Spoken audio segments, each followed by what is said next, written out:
Akkawwaala isaanii waa tokko godhuuf akkawwaala isaanii fiigee isaan qaqqabu du'aan jira hoo isiniin jaan isinitti ulfaata jiru. Du'aan jira hoo isiniin jaan maal jettume isin? Du'aan jira beelee hoo isiniin jaan nan ulfaata. Ofii keessanii beeloo wayii ofii ani garuu gama kootiin ofii kootii rakkatu naa wayii. Baay'ee ulfaata biyya kun dhugaa.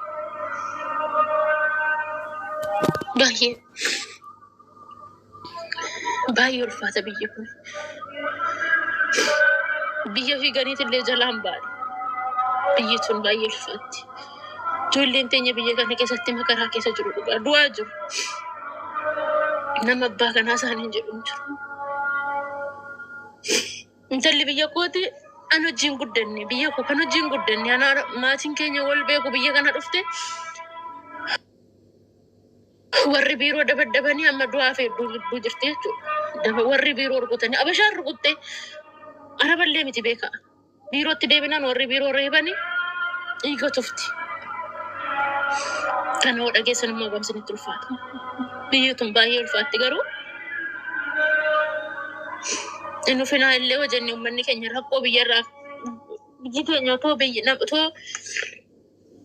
biyya nagaa qabdu ta'ee biyya of dandeesse ta'ee maal gocha biyya keenyaas baanaa biyyuma keenya keessatti biyya illee nyaannee bulla. Adabannee biyya keenya keessa garuu biyya garboonfattuu qabaachuun biyya ormaatitti illee isin garboonfachiisa. Kun hunduu garbummaadha beeka. Kun hunduu biyya bilisoomte dhabuudha. Kun hunduu biyya nageenya qabdu dhabuudha. An biyyaa nama baasu. Ati ilmoo ofii gattee an biyyaa baatu garbummaa. Eessumatti ijoolleen eessumatti biyya kamittuu biyya kana bichaa miti. Xiqqoon biyya kanaa waan namatti ulfaatu humna ol kan namatti ta'u reeffa ofiitillee galfachuun biyya kanatti danuu ulfaata. Reeffuma isaaniitillee gashuu hin dandeessan. Baay'ee ulfaata. Baay'ee ulfaata. Walumaafillee sagalee ta'uun baay'ee ulfaata biyya kanatti. Fiigdeetillee bakka san qaqqabuuf hin dandeessu biyya kanatti beektu. Akka biyya biraatee miti. Biyya biraatiif biyyi kun biyya addaadha. Kun akkan sinin jedhu biyyi adda sinin jechuu odoon ta'e xiqqoo ta'ullee biyya biraa baasiin jira. Fakkeenyaaf amma Dubaayin isoo fudhannee baasiin jira. Kuweetis Kwaatar isoo fudhannee baasiin jira. Koominitiin jira. Koominiitiiwwan jiranii. Baasonni jiranii. Baasiin dadhabee koominitiin sin gargaara. Koominitiin yoo dadhabeen baasiin sin gargaara. Sabni keessanillee xiqqoo hin jira wal bira dhaabbatanii. Biyya kanaa baasiin hin jiru. Koominitiin hin jiru. Wanni takka hin jiru. Macca maallaqaa.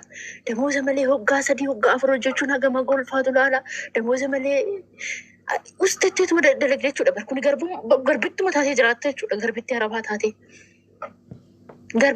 taatee jechuudha. Biyya kana dhufte garuu yookaan waan qabdu gurgurtee dhufte achitti yookaan ilmoon ta'e waan nyaattu si eegdi ta'a. Yookaan maatiin kee qallaba gurguree si erge ta'a. Waan nyaatan si eegan ta'a. Meeqatamaa jira isinitti fakkaate?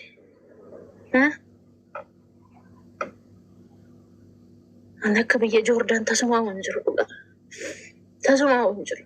Tasumaa waan akka biyya kanaa hin jiru. Tasumaa ani biyyoota sargeeran akka biyya kanaa tasumaa hin jiru. Biyya akkam akka taate rabbi naa beeku. Anatti dabeetii miti. Ani waaqa faa galatu. Rabbi faa galatu. Biyya ormaa ulfaattu saata ormaa ulfaattu san nagaa qaba hojjetadhee mila. Mallaqa keessa namaan argadha. Hojiinis baay'atumaa miti. Hin dalagna nuti. Garuu wanni guyyaa guyyaan ageenyu bakka garaa nama jabeessa jiru. Wanni guyyaa guyyaan ageenyu garaa nama balleessa jiru.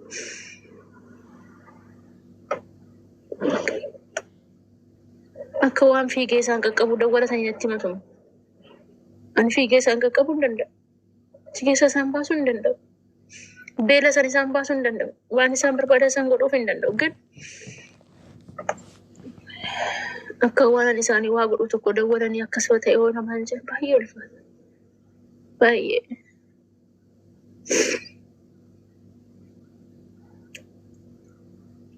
Biyya ormaatti hin duuna, biyya keenyatti hin duuna, biyya keenya irratti abbaan qabnu, biyya ormaatti abbaan qabnu.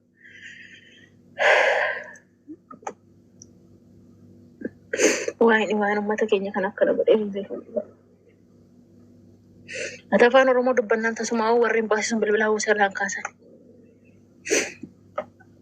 Tasumaa bilbiluu xiqqoo warrumti qoonsilaa jedhamtu qoonsilaa sun iyyuu hin jirtu ishee sun iyyuu bilbila sarraan kaastu.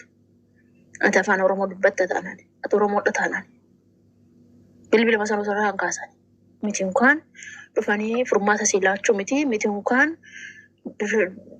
si qaqqabuu miti bilbiluma masarraa kaasanii si dubbatanii furmaata jiru iyyuu sitti hin himani. Jechuun nuti hin dandeenyu waan akkanaasiif godhu iyyuu hin dandeenyu jedhaniitu illee deebisiif hin laatani. Afaan Oromoo dubbatta taanaan jechuudha.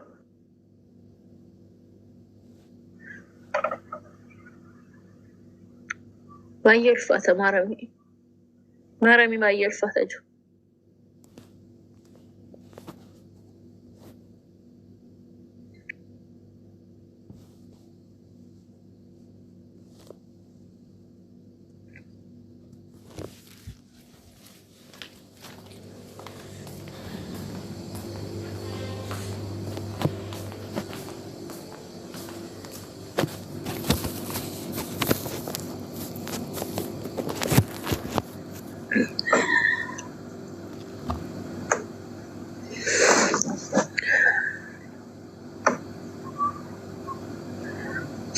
Meeqatama jira seetanani namni isaan gaafatu dhabeemme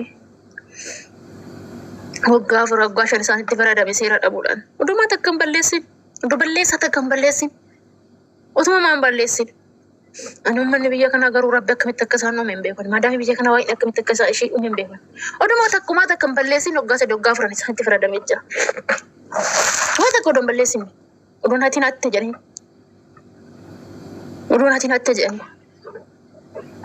Sani fudhanii godhanii achuma hidhaatti ishii darbanii manni hidhaa biyya kana kalaas hantuuta wajjin seedhanoo barbaadani akka fedhe si godhani eenyu si dubbata namni osii dubbate bar namni osii falmate lakki jedhee oo namni osii morme malee eenyu tabbaa kanaas hin jedha.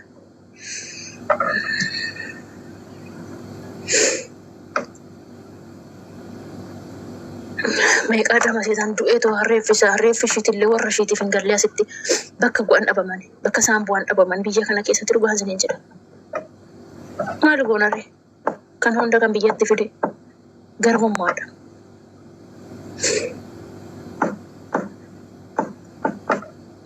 Viidiyoo ammanaa ergame tokko isiniif hin erga kaampaaniin tiiktoo kanarraa kaasuu baate isiniif laxxafame. Akkam garaa akka nama nyaatu jechuudha. Akkamitti akka garaa nama nyaatu.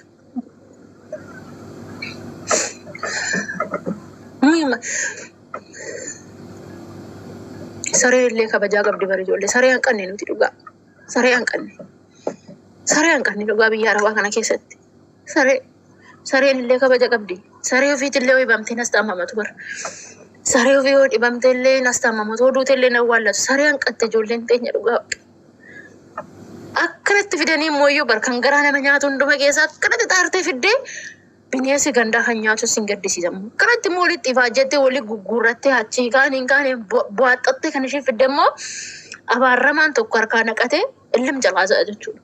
Saniin booda immoo ofiin itti kennite jedhamtee arrabsamti immoo ofiin itti kennite waan dhedheessite ofiin itti kennite. Nama gaddisiisa abboo biyyaa wuy biyya tana haala biyya akka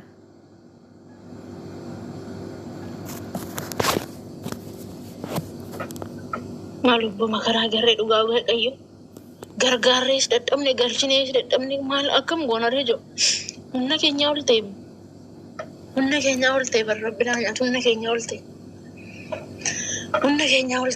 biyya kana jirtu hundishitu akkam yoo rabbiin ishii milkeessee mana nagaa ishee aggaxxee malee ijoolleen biyya kana jirtu hunduma karuma keessa jirti akkuma ligalaasitti ijoolleen biyya Joordaan keessa jirtu makaraa keessa jirti xinnoo darbee bicuu ishii xiqqoo ishii rabbiin mana gaarii ishii fide malee kun akkuma jiran makaruma dubbatan beelanne binaan hin jiru bishaan hin jiru dadhabne kanoo dhageessan ijoo mataan isin warraa qome rabbii keessan jedhaati kanoo dhageessan mataan keessan isin hin boyyaafatu anama bilbilarraa yeroo tokko bilbila kiyya nan cufadha waan saabbee siimas nan cufadha irraan kaasu maaliin godha miyaani maaliin godha waliin ani godhuuf maayin